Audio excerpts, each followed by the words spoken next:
Eh mec, dépêche-toi, tu vas être en retard au taf là. Non. Tu vas pas? Non. Pourquoi? Non.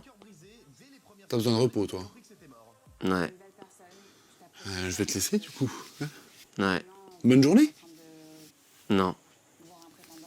Ok. Non.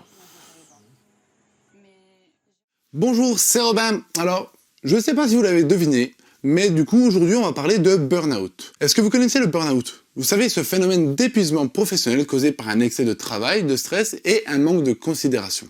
Eh bien, ce phénomène, il faut savoir qu'il toucherait plus de 30 000 Français chaque année, et ça, c'est juste impensable. Vous vous rendez compte? Toutes ces personnes sombrent dans une dépression profonde qui peut impacter toutes les sphères de leur vie, tout ça parce qu'elles sont trop impliquées dans leur travail. Mais alors, comment expliquer de tels chiffres? Pourquoi le burn-out est de plus en plus présent dans notre société? Et surtout, comment le prévenir ou en sortir? Alors aujourd'hui, on va parler du burn-out ainsi que des solutions pour lutter contre. C'est OptiSanté et c'est maintenant.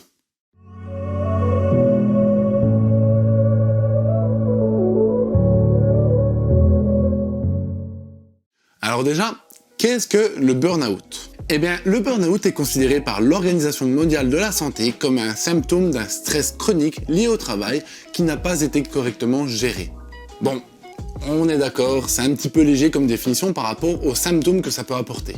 Et j'avoue qu'ils se sont pas trop décarcassés pour le coup, mais pour clarifier un peu la chose, le burn-out, c'est une sorte de dépression causée par un surinvestissement dans un travail qui vous épuise physiquement et mentalement. On caractérise notamment cet épuisement professionnel au travers des 3 symptômes suivants. Un manque d'énergie ou un sentiment d'épuisement, une perte d'intérêt pour son travail, voire même une forme de rancœur ou de négativisme envers lui, et une perte d'efficacité professionnelle, souvent liée à une perte de l'estime de soi. Alors le burn-out, quand il vous atteint, il peut vous laisser épuisé, dépourvu de l'envie de travailler, avec le sentiment de ne pas être à la hauteur de la tâche qui vous incombe. Il s'agit donc d'une situation grave à ne pas négliger.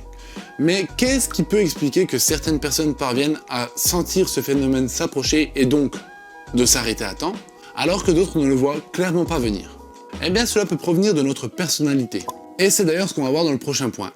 On va s'intéresser aux différents types de personnalités.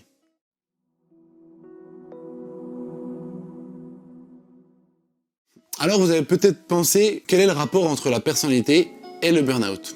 Eh bien c'est simple, notre personnalité peut nous prémunir contre ce phénomène ou au contraire nous rendre vulnérables à celui-ci.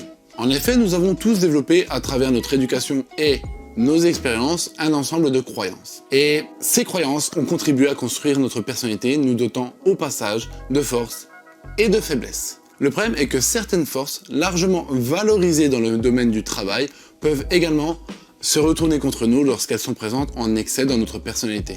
Par exemple, on priorisera dans le milieu professionnel des qualités comme l'exigence envers soi-même, la ténacité ou encore l'abnégation. Et ça, c'est tout à fait normal. Ce sont des atouts précieux qui permettent à tout individu les possédant de se montrer efficace dans son travail. Mais si vous ne possédez pas en parallèle la faculté de prendre du recul sur une situation ou de partager vos difficultés avec les autres pour décharger des pressions que cela vous a fait subir, eh ben ces qualités pourront également creuser votre tombe. C'est pourquoi une meilleure compréhension de votre personnalité pourra vous aider à prévenir le burn-out. Il vous faudra donc être conscient de vos forces et de vos faiblesses pour vous prémunir de tout éventuel surmenage. Et ce n'est qu'une fois cette prise de conscience effectuée que vous commencerez à comprendre d'où pourrait provenir cet épuisement professionnel et ainsi travailler sur vos traits de personnalité pour éviter qu'ils deviennent problématiques.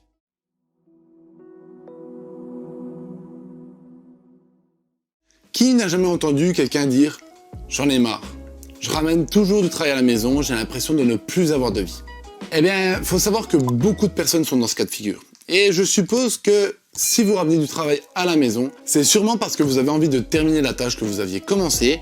Et d'ailleurs, on va pas se le cacher, c'est vrai que c'est assez chiant de rouvrir un projet qui a été commencé la veille et de devoir se remettre dans le jus. Sans parler de la frustration de devoir s'arrêter en plein milieu d'une tâche qui accapare toute notre attention. Or, c'est justement pour éviter cette frustration que la plupart des gens ne savent pas arrêter leur travail quand c'est la fin du service. Soit ils ramènent du travail à la maison, soit ils restent plus tard dans l'entreprise. La conséquence, vous ne définissez pas la limite claire entre votre temps personnel et votre temps de travail, ni même entre votre lieu de travail et votre domicile. Et ça, c'est un problème. En agissant de la sorte, vous allez empêcher votre cerveau de différencier clairement les temps alloués au loisir et les temps alloués au travail. Et malheureusement, cette distinction, votre cerveau il en a cruellement besoin pour réussir à se reposer correctement. Comment voulez-vous qu'il sache que vous êtes en pause si vous effectuez cette dernière au même endroit où vous travaillez habituellement? C'est juste impossible. De plus, à cause de ça, vous aurez tendance à penser au boulot à n'importe quel moment, y compris au moment de se coucher ou quand vous serez en famille. Autrement dit, vous ne serez jamais vraiment là, connecté avec vos proches. C'est pourquoi il est capital de définir des limites claires entre la vie professionnelle et la vie privée, si l'on souhaite éviter le burn-out.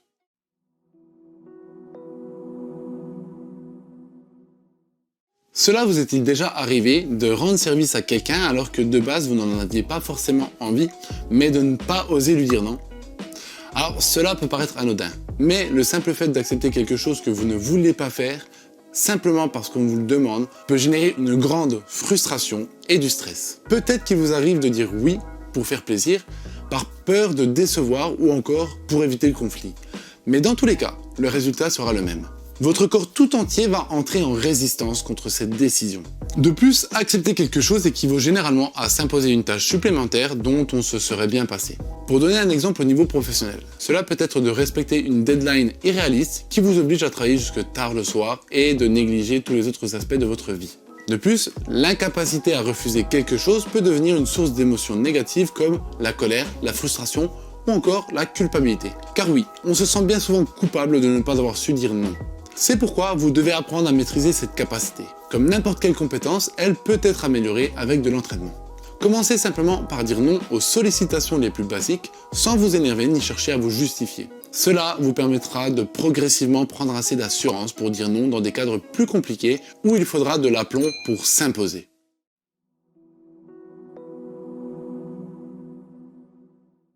Je sais pas si ça te le fait toi, mais bon, quand ça se passe pas trop bien à la maison, j'ai tendance à rentrer plus tard du boulot, tu vois, à allonger un peu mes journées de travail. Eh bien, tu soulèves justement quelque chose d'intéressant. Même si le burn-out est bien un syndrome associé à une surcharge de travail, il peut être bon de se demander pourquoi avons-nous tant besoin de nous plonger à corps perdu dans ce dernier. Est-ce que c'est par passion? Pour gagner plus d'argent? Ou pour oublier d'autres problèmes plus profonds sur lesquels nous n'avons pas d'emprise? Alors, avant de désigner son travail comme responsable, il serait intéressant d'abord de se poser ces questions. Quelquefois, on se rend compte qu'en agissant sur d'autres aspects de sa vie, on peut améliorer automatiquement sa relation au travail. Imaginez que vous n'êtes pas satisfait de votre vie de couple. Dans cette situation, il sera probable que vous rentriez tardivement à votre domicile, de manière consciente ou non. Parce que, en rentrant à l'heure, la plage horaire est plus longue, donc il y aura plus de probabilité de générer une dispute avec votre conjoint. Et dans ce cas, vu que votre cerveau aura associé votre domicile à un lieu hostile, vous aurez naturellement tendance à repousser le moment de rentrer chez vous, et donc à passer davantage de temps au travail, et vous conduira peut-être à long terme à un surmenage. Donc comme ça, en évitant un problème, vous en créez un autre. C'est pourquoi l'introspection pour comprendre les raisons qui nous poussent à passer plus de temps au travail ou à nous investir autant peut être un bon moyen de prévenir le burn-out, voire même de le guérir. Au final, on se rend compte que le burn-out n'est pas un syndrome à prendre à la légère. Il entraîne des conséquences graves aussi bien sur votre état psychique que physique. Et ça, c'est quand même grave, surtout que ça finira par impacter d'autres sphères de votre vie pour finir en véritable cercle vicieux. Heureusement, il existe des points d'amélioration pour prévenir ces phénomènes et cela passe notamment par une meilleure compréhension de soi et de ses désirs profonds. Il vous faudra aussi apprendre à dire non quand c'est nécessaire et enfin, il sera impératif de définir une délimitation claire entre votre vie privée et votre vie professionnelle. Voilà, c'est tout pour nous. On va vous laisser réfléchir à ces notions et on espère que cette vidéo pourra vous aider à éviter le burn-out grâce aux quelques conseils que nous avons pu vous donner. Mais avant de vous laisser, on souhaitait vous offrir quelque chose. Un petit cadeau pour vous donner encore plus de clés pour améliorer votre style de vie et votre bien-être. Pour le recevoir, il vous suffit de cliquer sur le premier lien de la description et de suivre les indications. Vous recevrez gratuitement notre formation composée de 4 vidéos pour vous permettre d'être maître de vos émotions et d'atteindre vos objectifs. Sur ce, on vous laisse, vivez heureux, vivez pleinement, à bientôt.